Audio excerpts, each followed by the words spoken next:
hard to say whether he'll survive a Fulton extraction.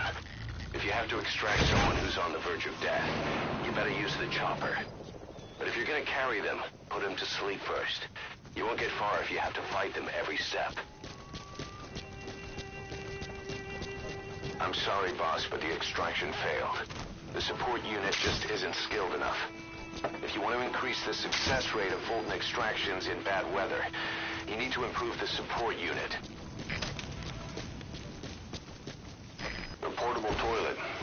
If you're gonna hide inside, watch the enemy doesn't decide to use it. Same goes for hiding downed enemies in it.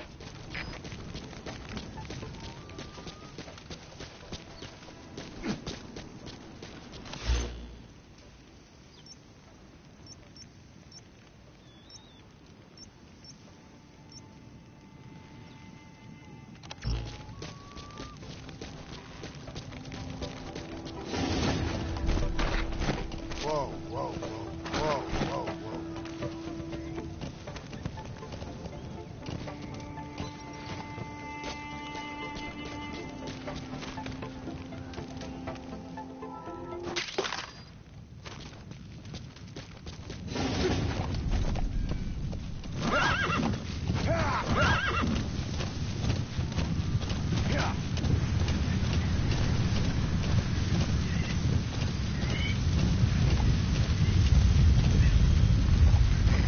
Sandstorms come in. Sandstorms effectively make you blind and deaf. But that goes...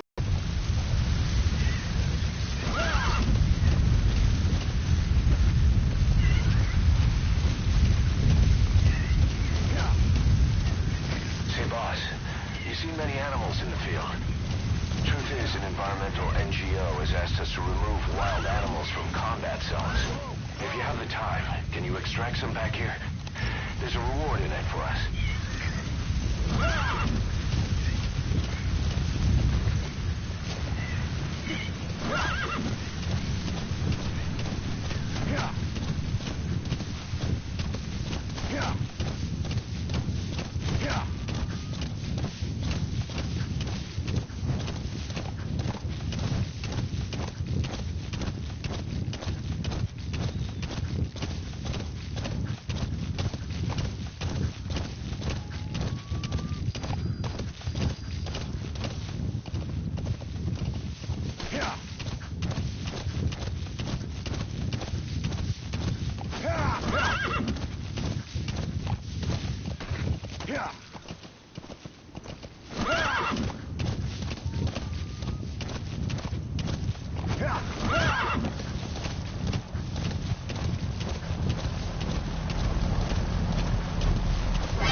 Serious injury. It won't heal on its own. You'll need to treat it with first aid. Oh! Oh! Oh!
is a language specialist. His role is to translate information related to the West into Russian. If we can get him to join us, we'll have the upper hand in information warfare. Find this language specialist and extract him.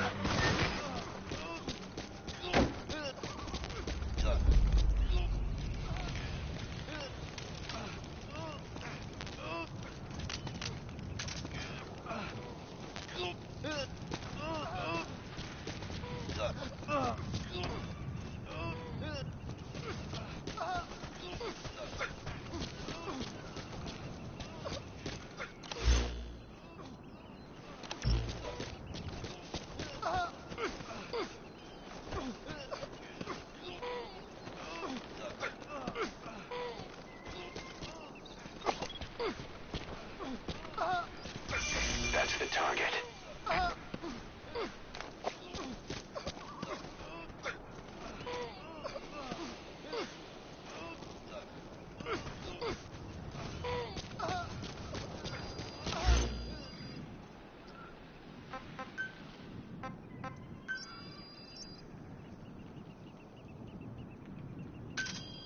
Roger.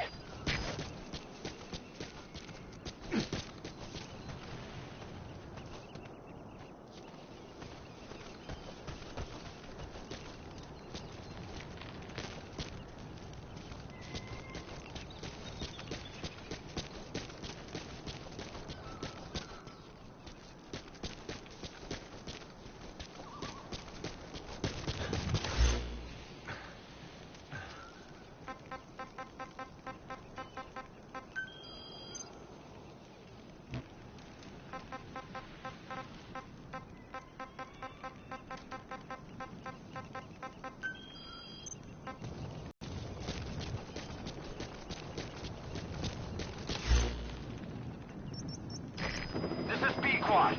Arriving shortly at LZ.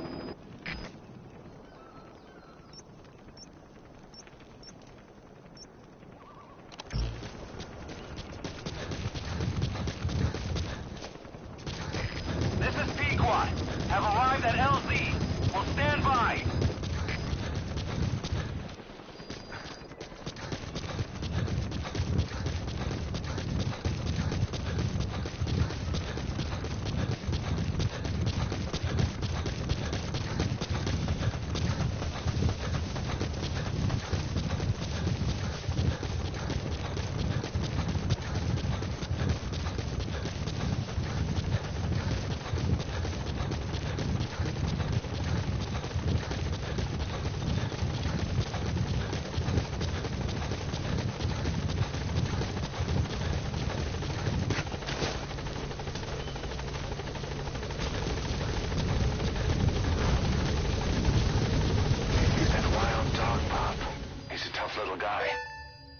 This is no time to be playing with animals.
Boss, you need to disable the Soviets' reinforcement system by putting a hole in their base-to-base comms network. Head for the Eastern Communications Post and destroy its comms equipment. First, use the binoculars to locate the communications equipment at the facility. That wild dog pup. He's a tough little guy. Boss, this is no time to be playing with animals. What are you gonna do, boss?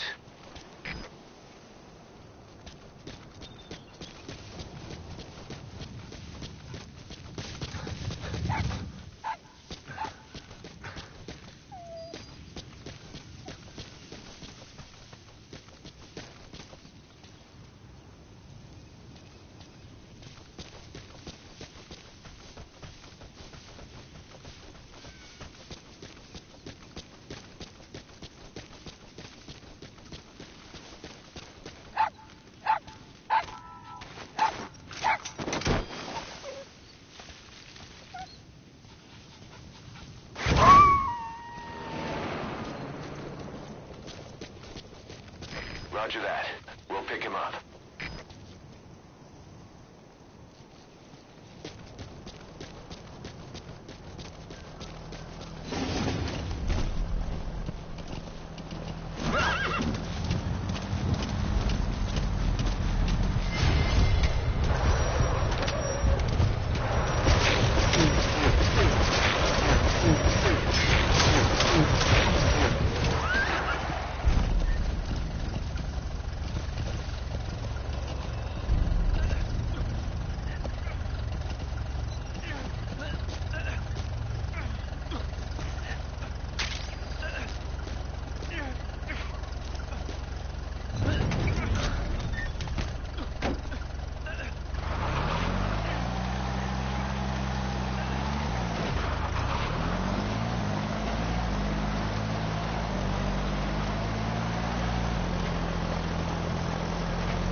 the binoculars to locate the communications equipment at the facility.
antenna is one of the targets.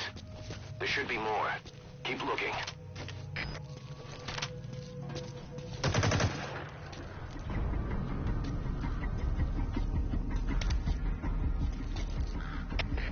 КП, это зона 4. Слышу стрельбу. Направление определено. Жду разложений. Прием. Это КП. Понял. Будьте начеку. Выкройте врага. Конец связи.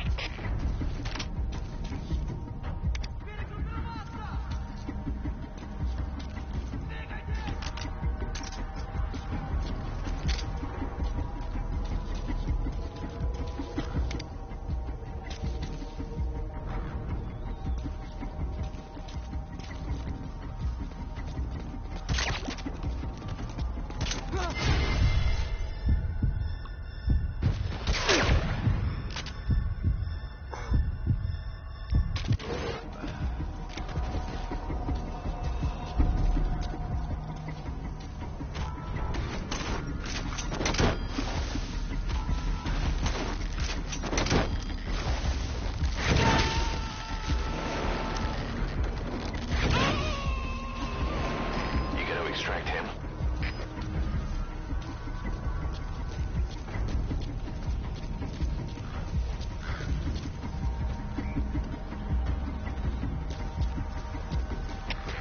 КП, здесь Мgsv.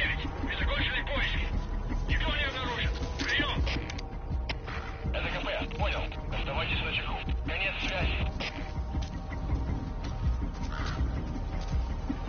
The enemy's given up their search for you. But they're not giving the all-clear just yet. Stay alert.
So your suppressor is worn out. That gun will be as loud as any other now. If you have to shoot, be careful.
Subject on board.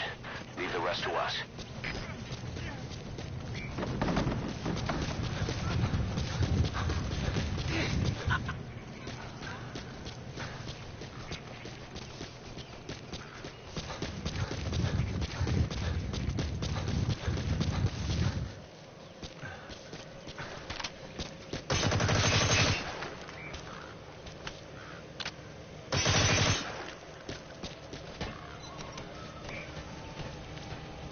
Explosives should take care of them well enough. How you do it is up to you.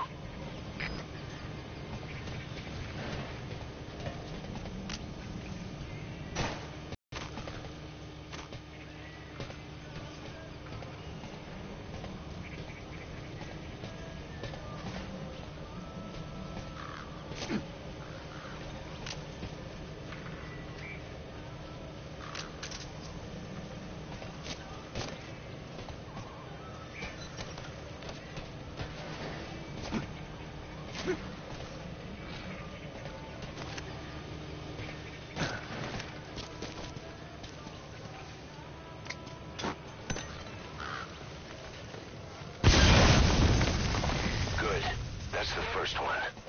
Destroy the remaining antennas.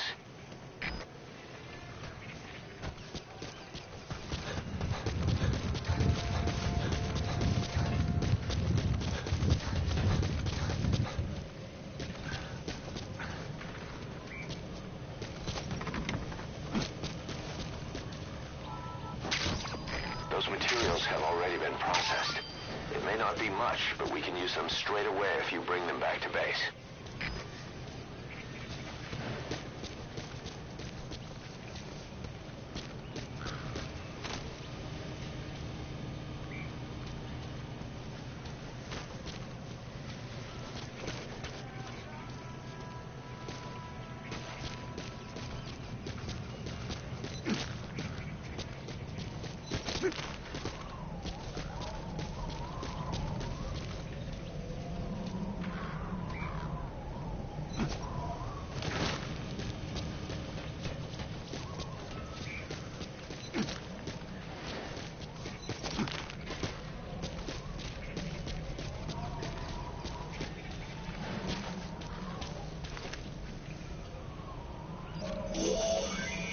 That antenna is one of the targets. There should be more. Nice. That's the second one. That wasn't the last of them, though. Keep going.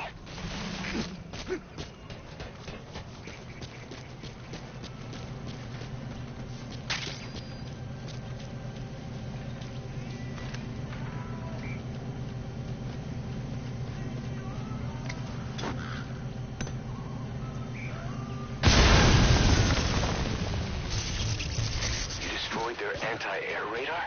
It wasn't one of the targets, but that's put a hole in their air surveillance. The chopper will be able to get in close now. You can designate a landing zone near the outpost.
Radio transmitter is used to relay messages between outposts. Good work. You've completed your objective. Now get out of the hot zone.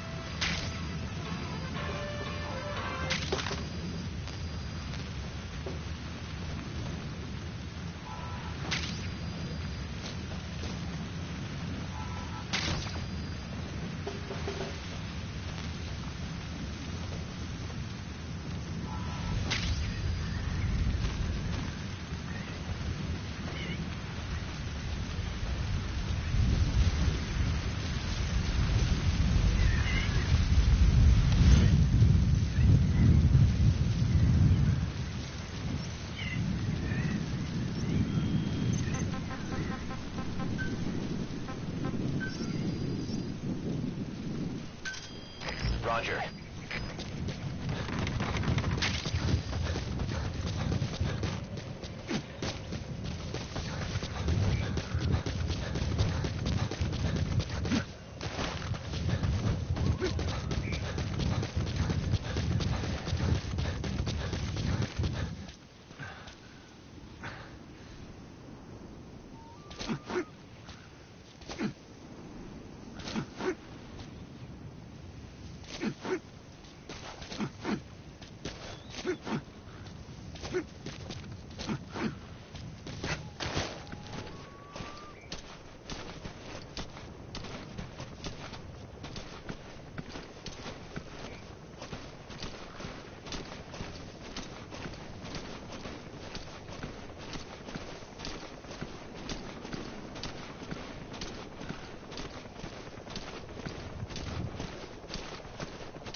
Squad. Arriving shortly at LZ.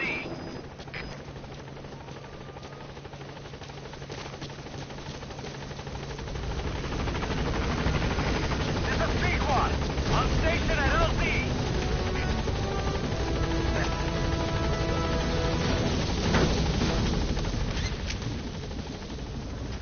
Gaining altitude.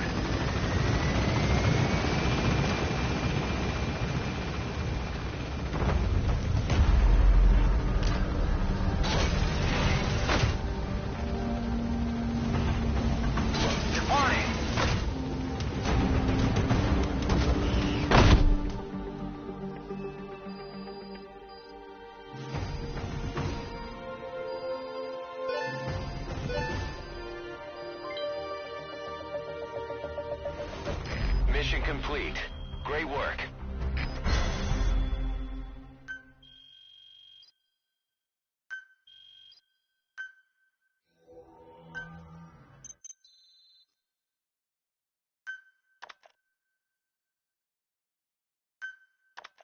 Our army is growing like crazy thanks to you, boss.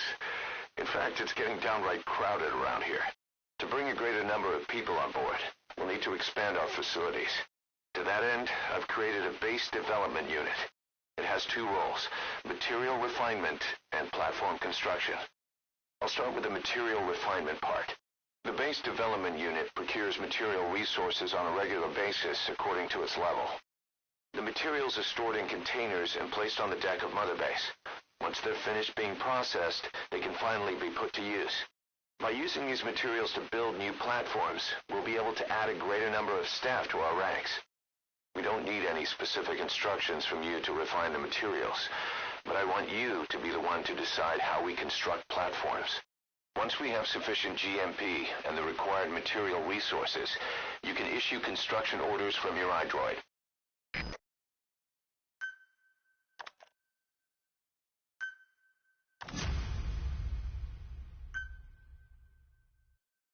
Prolonged time in the field is bad for the body and mind. I think it's time you took a break. Do it for me. Come back to Mother Base ASAP.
Here's the dog you brought back.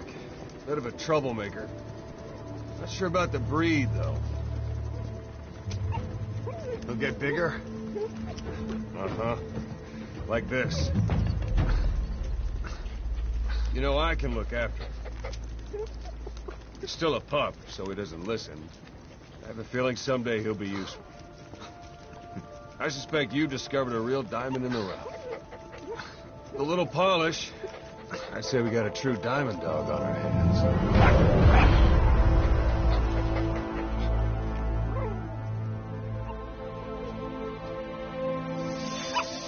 DD, right? Hostler raising hounds. Fine. Come on, Dee Dee.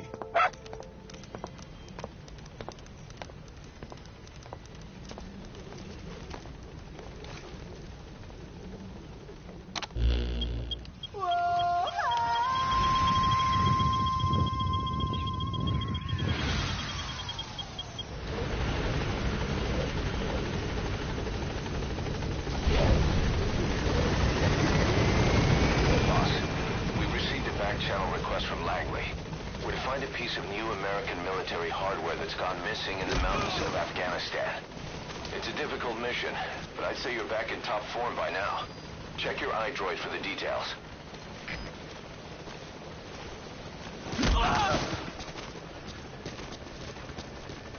Thanks for that, boss.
Boss, will you train with me?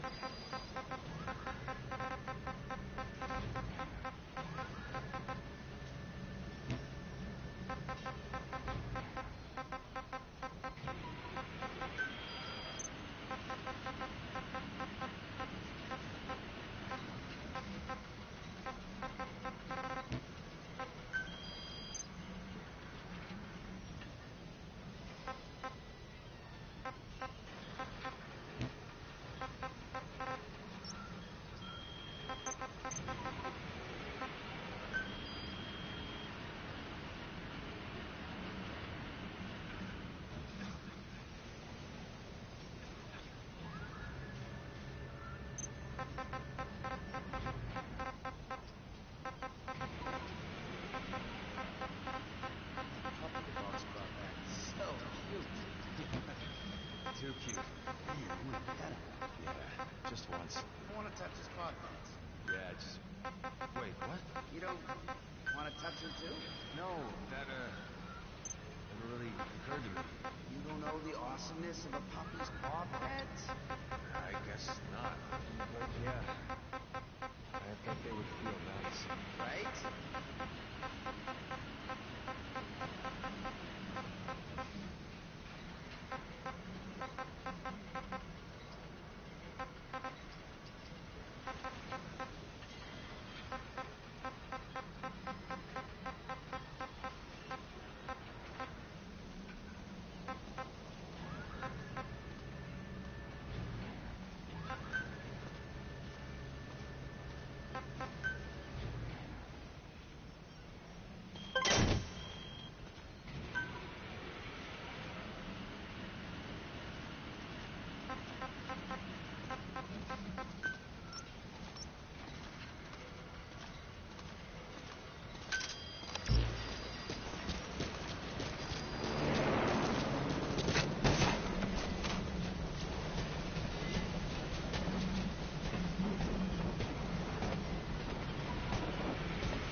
Thanks for letting me...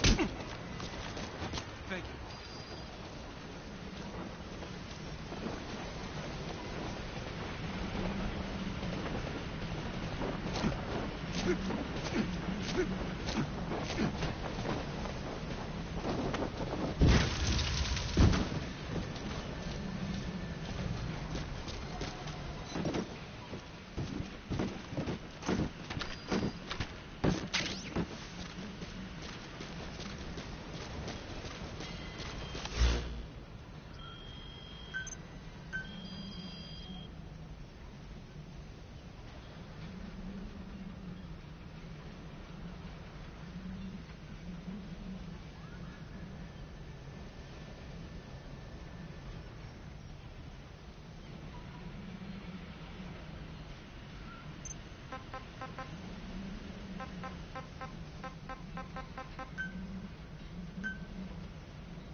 boss is called Big Boss? Everybody knows that. There was this unit in World War II called the Cobra, and the commander was a woman called the Boss. They say she was the mother of modern-day special forces. Anyway, so she defects to the Soviet Union.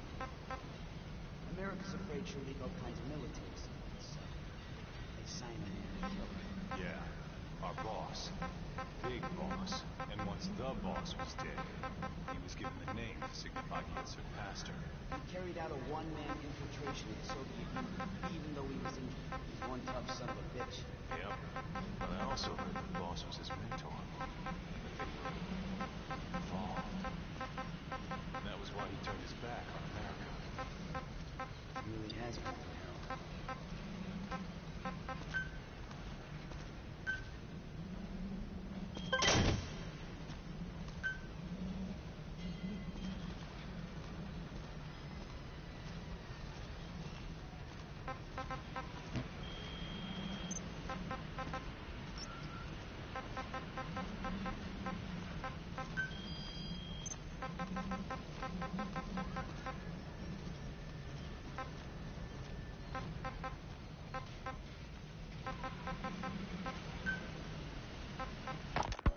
This war, the Kremlin never expected to have this much trouble against the Mujahideen. Afghanistan is a tribal society. Tradition demands that its people stand up to any outsiders who set foot on their land. With the honor of their people at stake, they have everything to fight for. No matter how hard the Soviets hit them, they continue to appear out of nowhere, striking back, then vanishing again. But there's one thing even the Mujahideen fear. Every last one of them. The Soviet gunships. They're highly maneuverable and equipped with massive firepower. Plus, the underside of the fuselage is heavily armored. The Mujahideen can barely scratch them with their small arms. Anyone who hangs around gets mowed down by the gunship's heavy machine guns. This new honeybee weapon that was given to the Hamid fighters, it's no doubt something to help them strike back against the gunships, which makes it a weapon that could change the course of the war. Those guerrilla fighters known as Mujahideen don't actually belong to a single organization. Afghanistan is a multi-ethnic country. You've got the Pashtuns, the Tajiks, Uzbeks, Hazaras, and each of them is split into their own tribes, large and small. Each ethnicity has several rebel organizations that their various tribes gather under. They're united under the banner of jihad, but that doesn't mean they work like a single standing army. Just look at the area around Smasi Fort. A lot of Tajiks used to live there, but they fled after the Soviets started their scorched earth campaign. With the area uninhabited, the Hamid fighters, who are Pashtun, decided to move in. The Hamids are based out of the city of Peshawar. We passed through it on the western edge of Pakistan. The Pashtun people have long lived in Afghanistan and western Pakistan. They used to travel back and forth frequently. Then Britain went and established the border that still stands today. The Hamid fighters get generous support from the Pakistani government. The government wants to use them to secure influence over Afghanistan. Their liaison with the Hamids is Inter-Services Intelligence, and behind the ISI, you have the CIA. That's probably how the honeybee ended up in the hands of the Hamid men.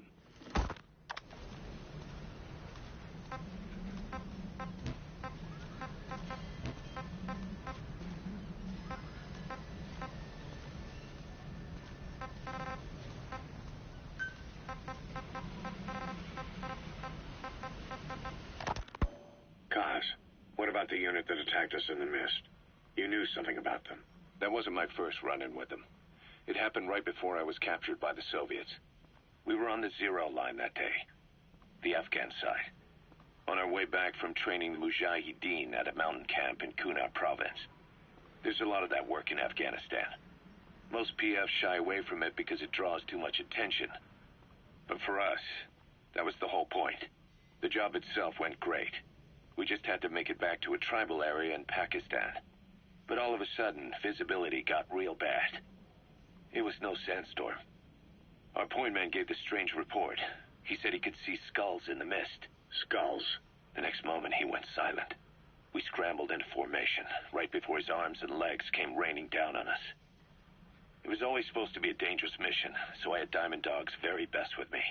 We were calling out to each other. But one by one, their voices just went dead. Whatever happened to me, I lost consciousness before I knew it. When I came to, I was in a Soviet camp, tied to an interrogation chair. Could they be some new Spetsnaz unit? No. The ones that interrogated me were just the average rank and file. Whatever group attacked us, the way they moved was just insane. And that mist, appearing out of nowhere. The Soviets don't have tech like that. If they did, Ocelot would have heard about it. I doubt the West does either. Otherwise, the folks at Langley would be sleeping a lot easier. Why'd they come after you? Wish I knew. I'm the only one who survived. Though I don't think they planned it that way. If I was their target, they wouldn't have just handed me over to the 40th Army. Whatever the case, we need to watch our step until we know who they really are. And boss, if you ever do run into them again, don't try to take them on. You just get the hell out of there. When I first started dealing with Zero, with Cypher, it was a somewhat parasitic relationship. Though, a mutually beneficial one. Cypher had no army of their own, so they wanted us. They wanted our strength. They approached me as a potential business partner. But they had other motives. Cypher coaxed us into Central America, into that U.S.-Soviet proxy war, to fuel Mother Base's growth. Once we were big enough, they'd force us to join them. That was the plan. That's why they had Paz, still Zeke. Right. And if we refused, she would use Zeke to fire a nuke from Mother Base. The world would consider us a liability, and countries would unite to destroy us. We stopped the launch. And yet they still took us down. Through that fake inspection they orchestrated to cover up their sabotage. That power Cypher wanted. We don't have it anymore. So why are they still after you? Is it just the fear of leaving you alive? I don't know. Was Zero really...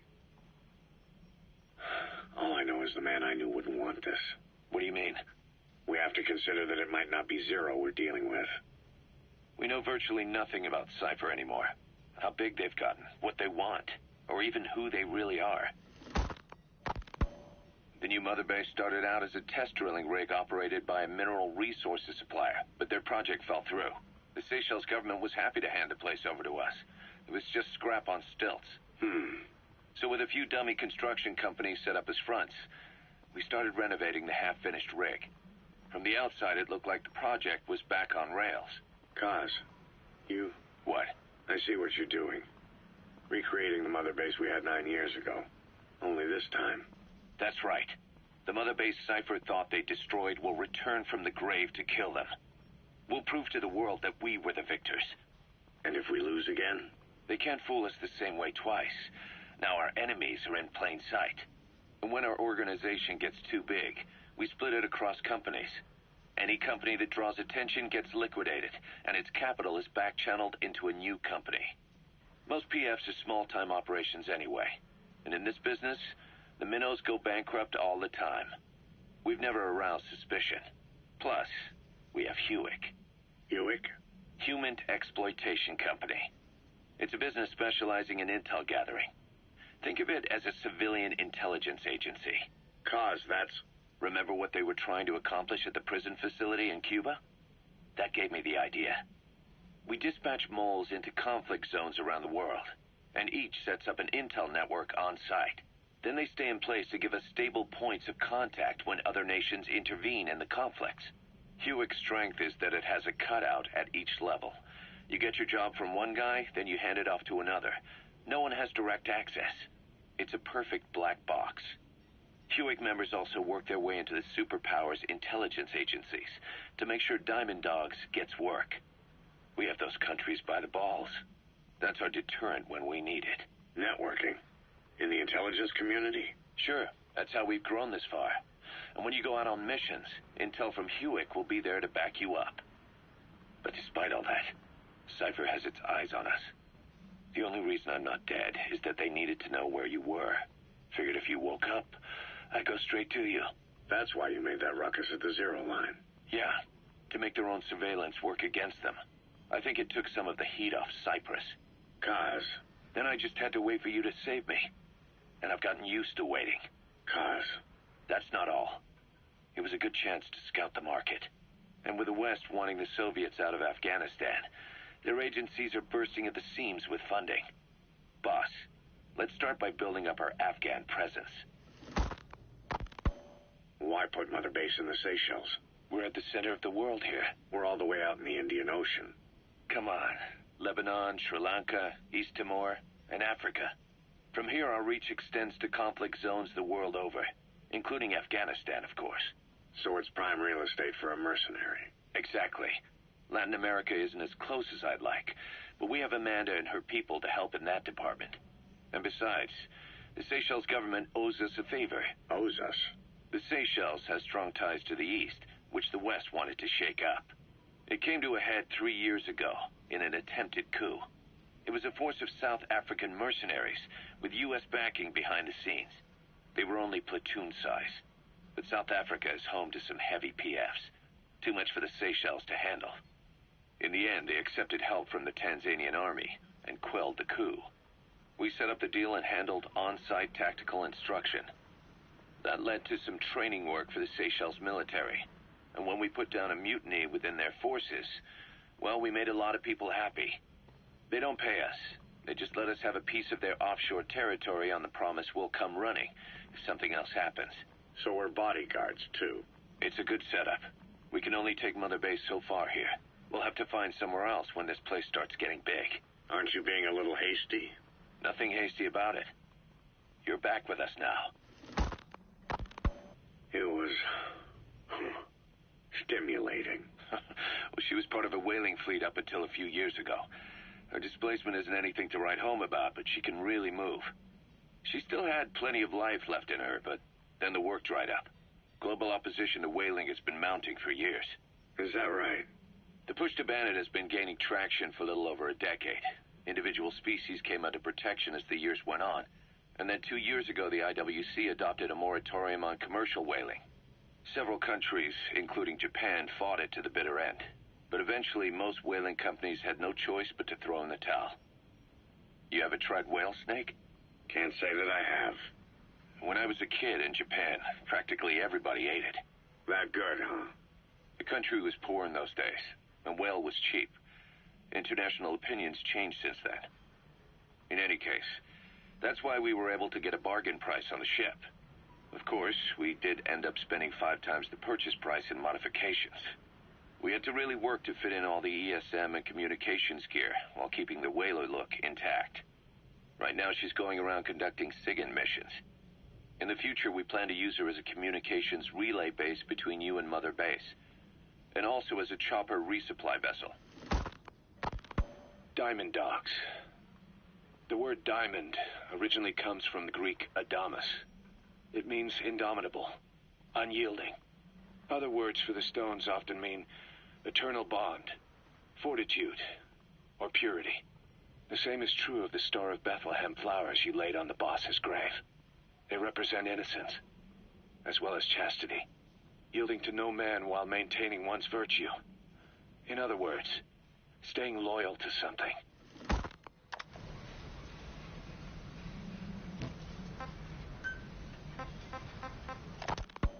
Ocelot said the number of private forces is increasing, and they modeled themselves after us. They're a far cry from the likes of us. But why? 9 years ago, we made enemies of the world as a nuclear-equipped force, independent of ideology or state. Yes. Sooner or later, the real UN would have stepped in. So why are they giving these PFs free rein? That's our fault, too. What do you mean? What happened 9 years ago was a real problem for a lot of people. An organization as big as ours, with our facilities, was wiped off the map. Not an easy thing to hide. But if our existence came to light, so would the names of our clients. We had contracts all over, east and west, from superpowers to banana republics, the lot. Our clients denied all association with the likes of us. They had to make sure things didn't blow up on them. But at the same time, they missed us. They really missed us. The demand for armies for hire was as strong as ever. The international community turned a blind eye to what happened to us, despite still needing people who could do our jobs. History couldn't afford to lose us. As soon as we were gone, they needed a replacement. So private forces spread everywhere. And they're all just a phone call away. But still. I know. PFs are totally different from what we envisioned. Nation-states, revolutionaries, terrorists, they have a lot of clients, and Cypher is one of them. Cypher stays anonymous, but I know their work when I see it. In the eyes of those clients, the world's PFs are all just expendable pawns. The clients don't have to worry about losing their own men. Nobody knows they're involved, and PFs are cheap. In short, the world is chewing up soldiers and spitting them out. Even some of the old Mother Base's survivors are still working for PFs. Some guys created their own smaller forces. Others were taken on by emerging PFs. Everybody's gone their separate ways. But none of them are living their dream, because they're not fighting with you. Of course, I tried to headhunt as many of them as I could for Diamond Dogs. It was all a waste of time. They said they weren't interested without you to lead them. But now you're back. And everything's gonna change. We'll unite all private forces under you, transcending nations and economies. What is a nation? Just a patch of dirt. The bonds among us will surpass nations, and that's what'll put the world under our control. We'll establish a new kind of country, redefine the very concept of it. Even Cypher will be below us, an extraterritorial federation of military nations. The United States of Force. Once word of Big Boss's return starts traveling, that'll be our true deterrent against Cypher. In other words, no one will dare to come gunning for you. How do you figure? Cypher lacks a large-scale fighting force. PFs are the perfect tool for them. But those PFs revere you, the legendary Big Boss. If Cypher killed you now, they wouldn't take it lying down. Maybe they'd even go looking for revenge, but they definitely wouldn't keep doing Cypher's dirty work, even if it put their lives at stake. That's why it's no longer a benefit to Cypher to get rid of you. The very fact that you're alive is our greatest defense against Cypher. Nice to know. It'll buy us some time while we get back to full strength. Just keep in mind that what I'm saying is generalizing a lot. In practice, the PFs around the world don't know your face. Just declaring that you're Big Boss won't be enough to convince them. And if they see you as an enemy, they'll come at you with everything they've got. Some hero. That's why you need to bring them back to Mother Base. Show them on your terms that you really are the one and only Big Boss. Once you've proven that, they won't hesitate to join us.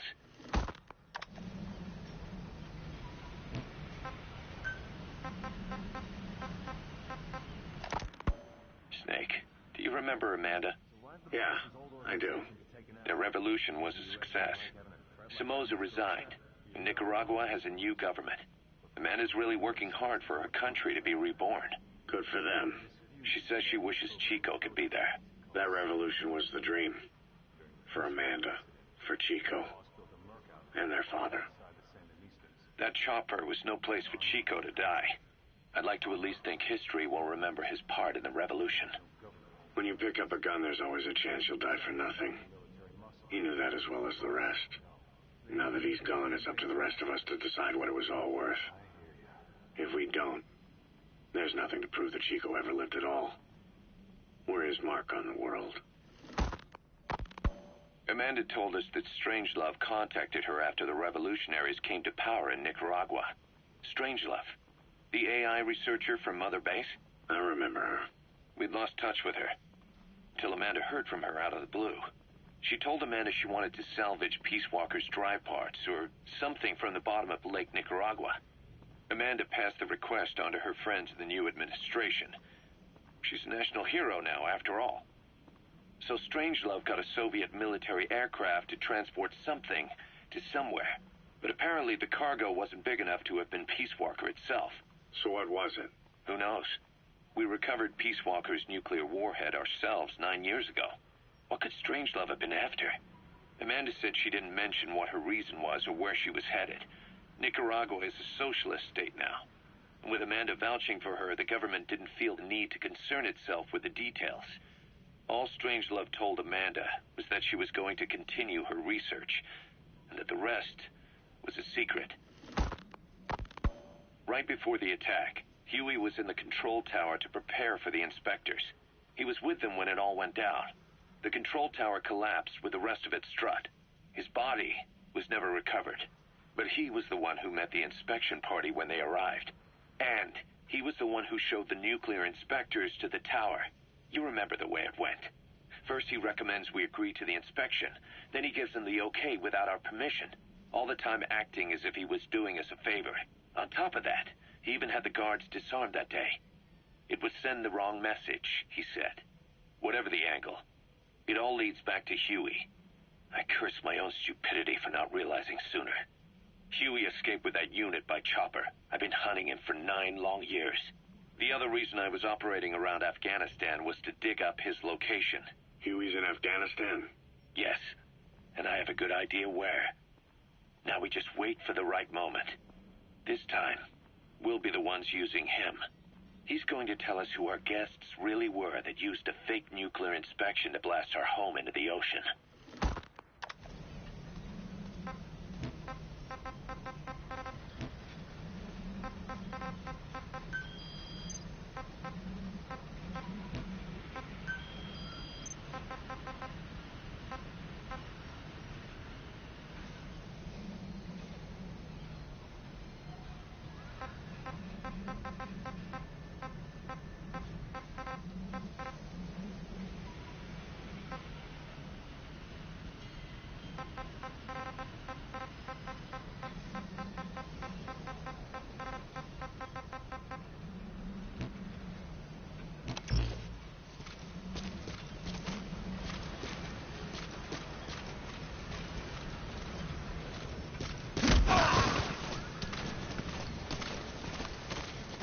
Thanks for that, boss.